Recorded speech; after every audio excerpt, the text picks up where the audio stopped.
If you're looking for a new way to support Side Mission, check out Dubby.gg, an energy supplement company trying to make a difference. Make sure to use code SIDEMISSION for 15% off your order. Thank you, Dubby, for sponsoring this episode, and we hope you enjoy.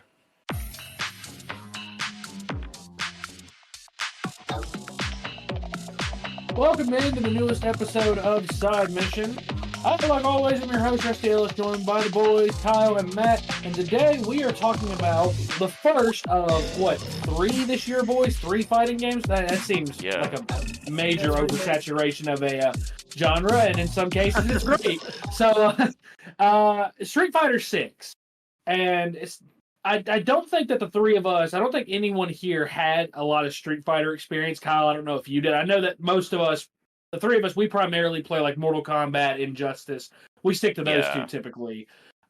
Street Fighter 6, it got reviewed really, really well. Got 9s, got, I think, some 10s. Kind of stayed in that realm when it got reviewed. And while this is a very, very high quality game, I think the three of us all agree that it certainly got some flaws.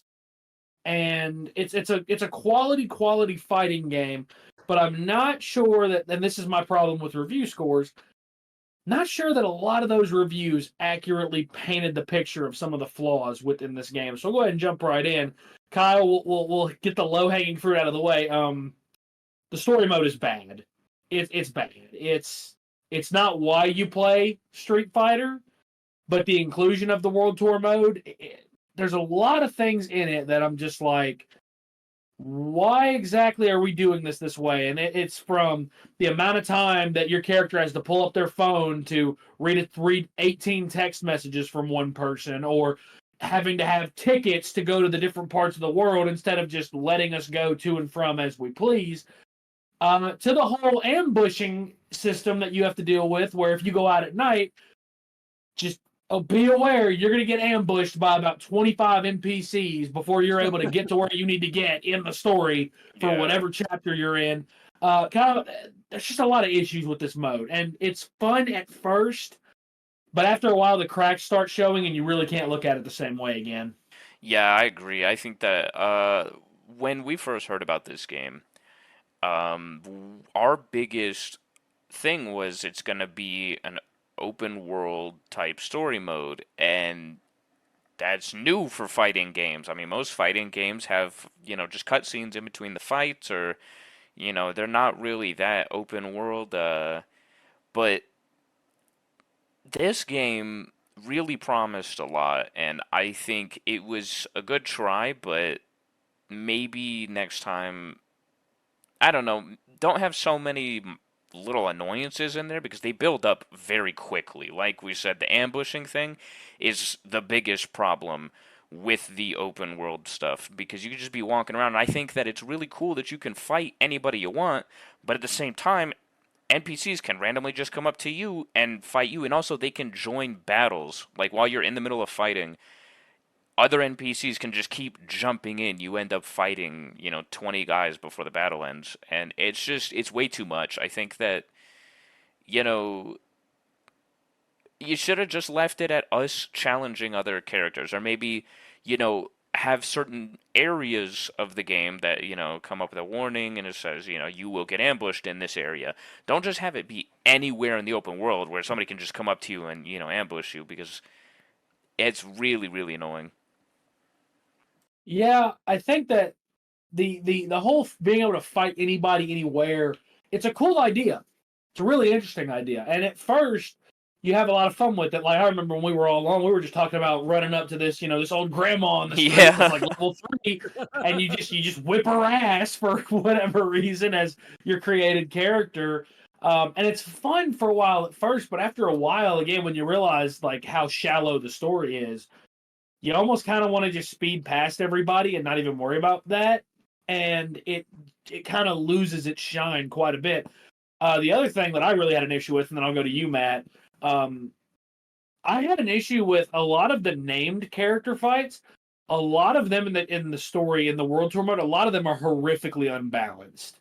They are really, really, like, they stack the deck against you just about as much as they can. You know, the first real challenge in the story mode, not really counting Luke, because Luke is more or less that tutorial that, as you found out, Kyle, you're supposed to lose to him. Yeah. Which, I'm going to go ahead and say this now. Video game developers out there, I have only ever one time seen this done properly in a boss fight that you were supposed to lose, and it didn't piss me off, and that was in Sekiro. You're supposed to lose, and even if you win, you lose the fight ultimately anyways. That's a stupid ass trope. Don't do that anymore. It's if I win because of my skill, don't punish me and say, well, actually, you're supposed to lose this encounter. That's stupid as all hell. If I win, have some dialogue ready and recorded that credits me and gives me and rewards me for winning and being better at the game. But the first named character fight you come up to is Marissa, and you fight her in the Coliseum.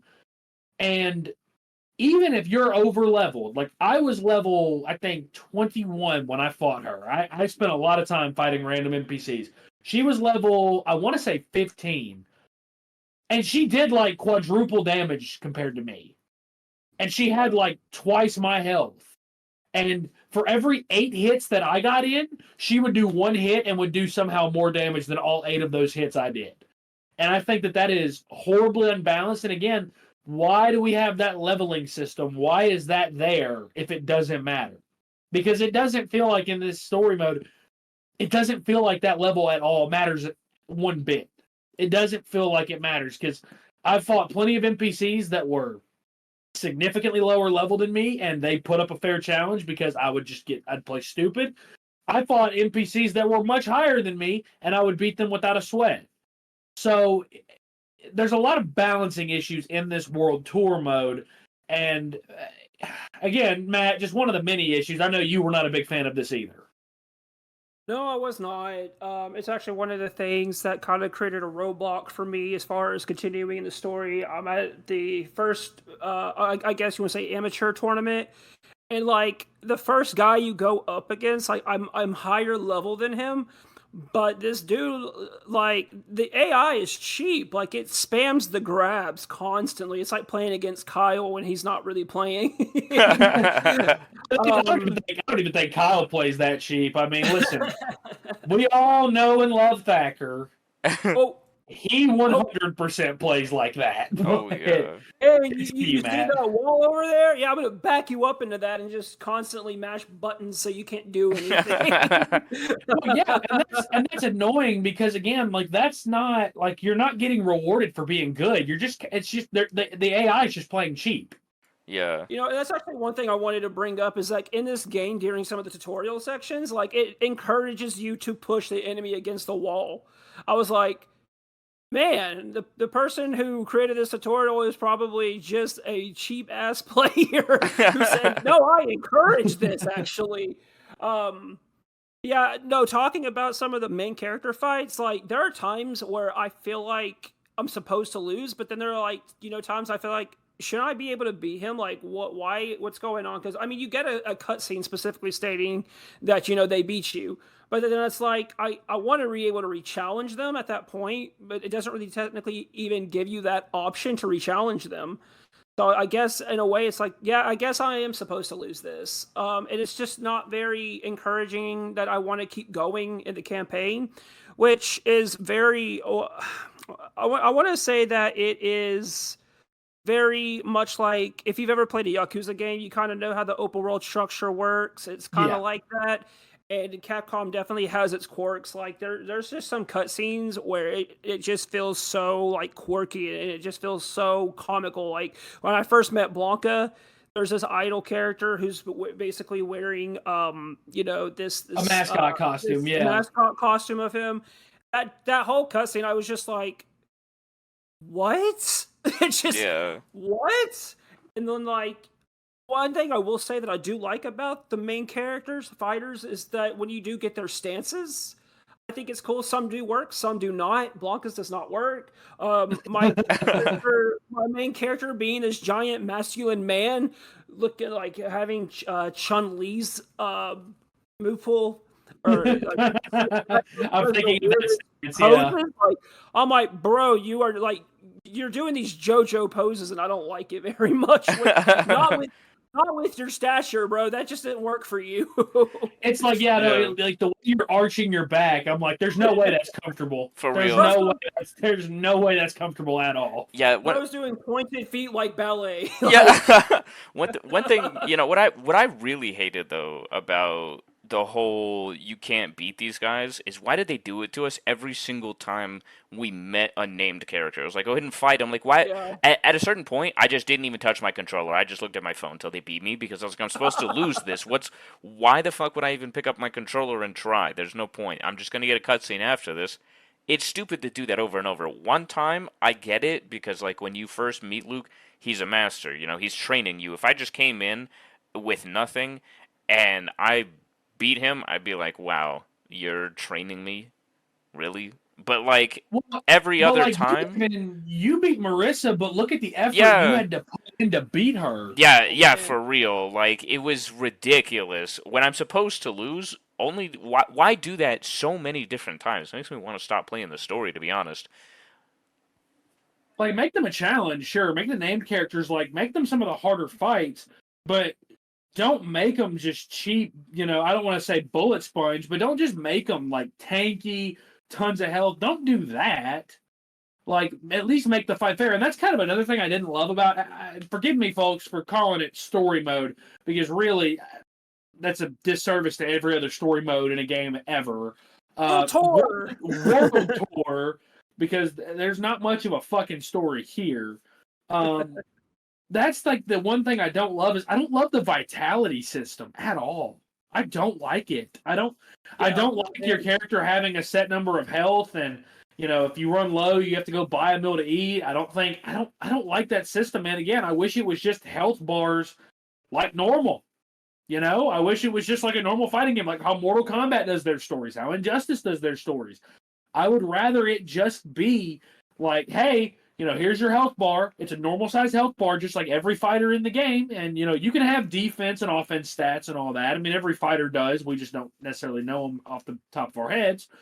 But there's no reason to do this whole, like, having 8,000 vitality and it dwindling away after each fight because, based on how much you got hit.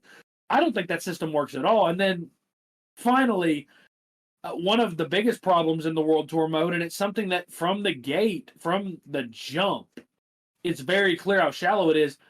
The customization is not great. It's not. It's again, it's just it's very much it's like a kiddie pool, but it's very clear that the devs thought this was like the deep end of the pool. Like they thought this was a deep customization system, and it just isn't. It's really, really shallow. There's not a lot to it. And I think that, and this can transition us to the rest of the game, because I think that the fighting mechanics of the game are actually really, really good. I know that we've ragged on the game quite a bit. We've ragged on World Tour, to be fair, because World Tour is not good. The actual fighting itself feels really good. It feels really good, and the game runs very well. I've said before, and I think I've said this to both of you, fighting games are up there as one of the games of if this genre, if your game has frame rate drops, this is like the one genre you could ill afford that the most in. Because it's mostly all online, it's literally about second to second combat, and if you have a frame rate drop at the wrong time, you can lose. It won't matter how much you're up by, how much more health you have than another person, you'll lose. The game runs really well. Now, Matt, the game is not fun to look at. It's not. The art style is not the best. It's not necessarily our cup. It's not my cup of tea. I know you didn't love it, Matt. Kyle, what did you think about the art style? Do you like the Street Fighter style or no? I think it's all right. I think that honestly, it definitely looks like an updated form of Street Fighter Five, but I don't know. I don't think it looks very next gen, to be honest. I think that the environment was the most impressive thing. It was more impressive than the character models to me, to be honest, because it was very detailed. But like, I don't know, the character models are all right. I get Street Fighter's always been kind of cartoony, and maybe I am just used to the more realistic Mortal Kombat, Injustice, Tekken games. Yeah. That Nicktoons fighting game too. That was probably the most realistic one I've ever played. Jesus Christ. But Yeah, I don't know. I really think that with the art style, it's if they were to come out and change it and make it look like Tekken, that'd be really interesting. But also, I wonder how that would like go over with hardcore fans of the series because obviously I'm not a hardcore fan of Street Fighter, so I'd be down to see a different kind of art style come out of it. I think we've seen other games who have done the same thing. I mean, Zelda's very famous for changing art styles every fucking game. So, Yeah. like maybe it'd be interesting to see a more realistic, looking Street Fighter. I think the way that I've tried to describe it, Matt, I think we talked about this, was I Yeah. think that because Street Fighter, obviously, it's very popular over in Japan. It's very, very popular in Japan, as is Tekken. They are both, I think fighting games in general are popular in Japan, but this is almost like, it's very like, it's very much like a caricature of what people in Japan think culture in the West is like. It's very much an over exaggerated caricature of people in the West. That's why, like DJ, for example, being this tall, jacked DJ that plays beats, that does all that. Again, it's kind of I'm trying to think of a larger than life, caricature of what an actual person that's similar to DJ would be like, or Yeah. Ryu or Luke, like think of him like Captain America. He's like a larger than life version of Captain America, basically. But he's got gigantic ass muscles, and he's all this. Like he's exactly. Y'all didn't expect to hear that on this episode, but like that's kind of what they do, and they've done that for a long, long time. And I necessarily don't have a problem with it. It's not for me. It's just not for me personally. Matt, what did you think about it? I mean, I give it to Capcom. They're sticking to the same art style in a 3D way that they had back on Super Nintendo, back in the arcade. Like they still stick to that style, which is why the characters I guess look the way they do. I literally point out that Luke's head looks disproportionate to his body. Like they don't look attached. It just looks like someone else's body with Luke's head attached to it.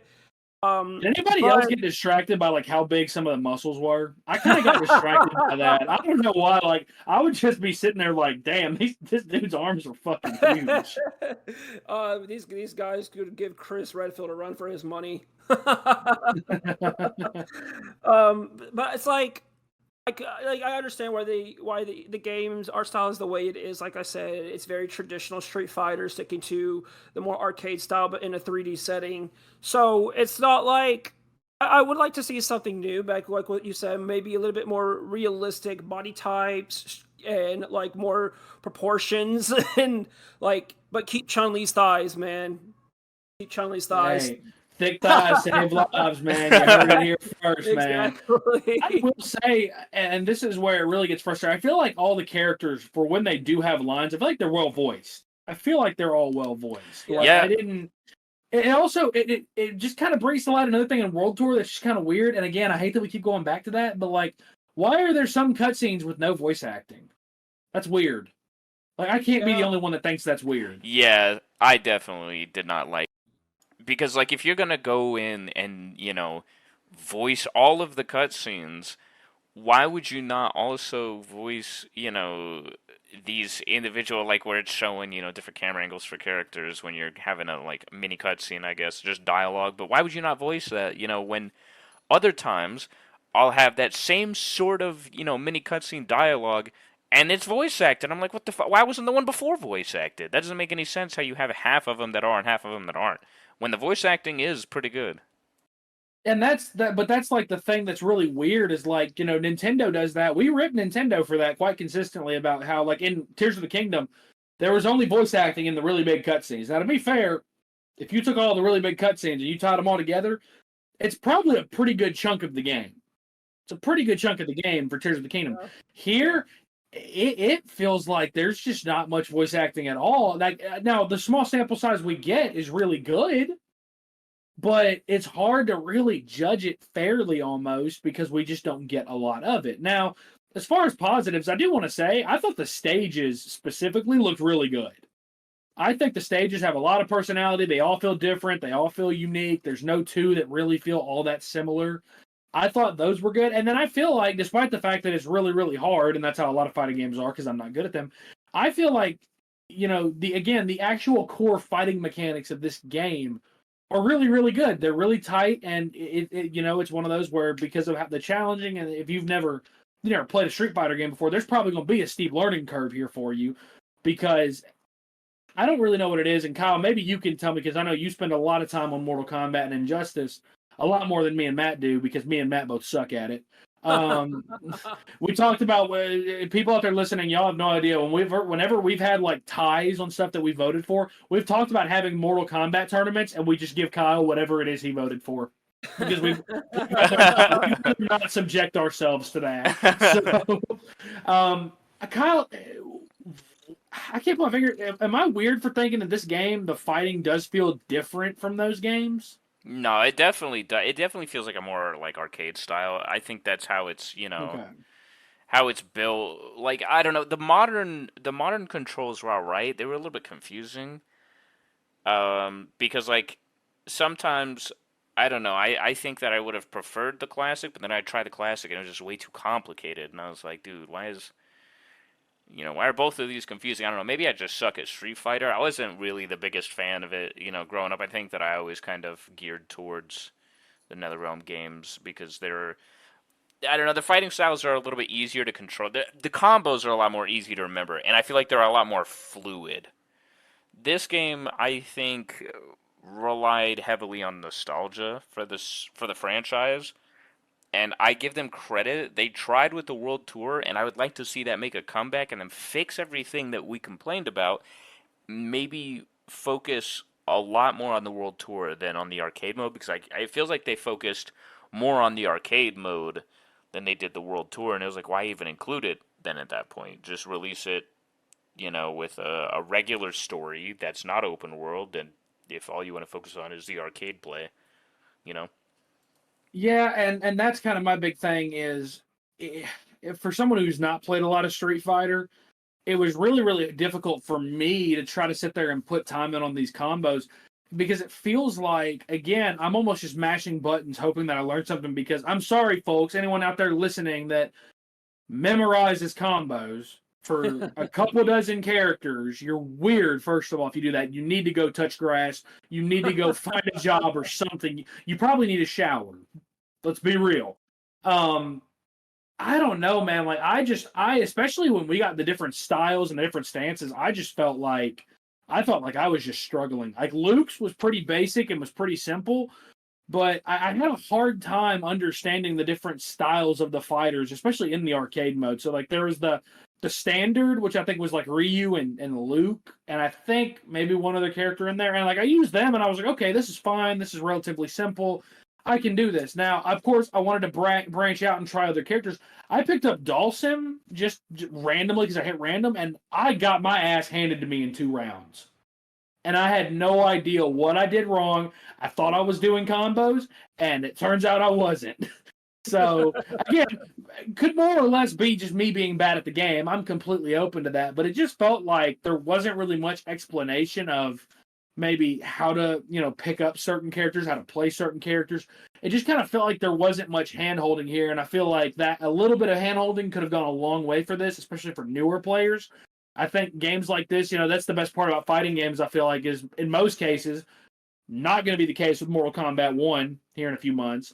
In most cases, you don't really have to have played the previous one to be able to pick up the new one. You can typically just pick up. They're not always really connected like that. Tekken and Street Fighter have never been connected. Mortal Kombat and Injustice are, obviously. But that's obviously NetherRealm, and that's a completely different story. NetherRealm is playing a different fucking game, is what I learned from this game. Yeah, they're really playing are. they're playing a different kind of game. Like, NetherRealm is the king of fighting games, in my opinion. But I felt like there wasn't really enough help for newer players here. I don't know. Maybe that's just me. Matt, what's your biggest positive takeaway from this game? So we're talking about new players. I actually do like the introduction of the modern controls, Yes. because it's very much like, for someone like me, and we're talking about memorizing button presses in order to pull off specific specials. Like, with modern controls, it really is just a button masher's dream, and that's what I do. I button mash in these games. Like, I'm not gonna sit here and be like, "Oh, I Don't hit let anyone every fool single you, dude. button." everyone that is not a professional Street Fighter, Mortal Kombat, Tekken player, everyone that is not a professional button mashes. And if you're out there listening, and you're saying, "Oh, I use combos." No, you don't. Oh my god. Oh No, my you god. don't. 'Cause I remember in a party, Rusty was like, I can hear Matt's controller. Like, you just hear him. Just go. Oh my god. Come on. Just do something. I'm just like, he is over there. He is giving these buttons a workout. I can hear them clicking. I think with the introduction of the modern controls, I do think that this is kind of new to the franchise, new user friendly for people who haven't played Street Fighter. But I mean, if you have played Street Fighter, you played 5, 6, 4, whatever, or 5, 6, 3, and all that, then you'll feel right at home with the classic. Like, I went back with the classic, and it was like I felt like I did a little bit better. But at the same time, I think I just got myself so used to the modern controls because it's just more, my speed, my style in this day and age, especially with my age. Yeah, I'm with you. I don't know. I kind of just felt like everything in this game, everything was really good. Like I feel like the mechanics are good in this game, but I feel like it caters a whole lot more to players that have played this franchise for a while now, and that's okay. Not every franchise is for every gamer out there. That's completely understandable. I'm okay with that. I'm a From Software fan, so I cannot bitch about a franchise not being for everybody. So, Kyle, I'll let you kind of take us home. What's one thing you hope with the next entry in this franchise? What do you hope they build on from this game? For me, I think the biggest thing needs to be the story. I get not a lot of fighting games are remembered for their stories, but Injustice and Mortal Kombat are. I mean, there's a reason we keep talking about them. There's a reason everybody, knows the names Injustice and Mortal Kombat. Because, I mean, there's a reason that there's been multiple Mortal Kombat movies. I mean, Injustice had an animated movie. That wasn't good, but I mean, still, it shows that they're remembered for their stories, so much so that somebody wanted to make a movie of it. And if Street Fighter would do the same thing, if Street Fighter would have a better, story, and I think that, Street Fighter 7 would be remembered for it. It would be remembered for having this crazy story where not every character survives and where, it's not so generic. Yeah. Street Fighter 6 ultimately it really does kind of feel that way, unfortunately, especially in the story mode. In World Tour, it just feels, I don't want to say low effort because I think a lot of effort was put into it. We obviously have all heard the stories of how game devs have to crunch to get some of these games out on time, and we still see the issues they have, so they have to crunch after launch anyways. I feel like a lot of effort went into this, but I don't know. I feel like there's a lot of things that could have been better about this game, could have been a little bit more new, user friendly. But I still think if you're looking to scratch that fighting game itch, I feel like Street Fighter 6 is still a pretty solid game.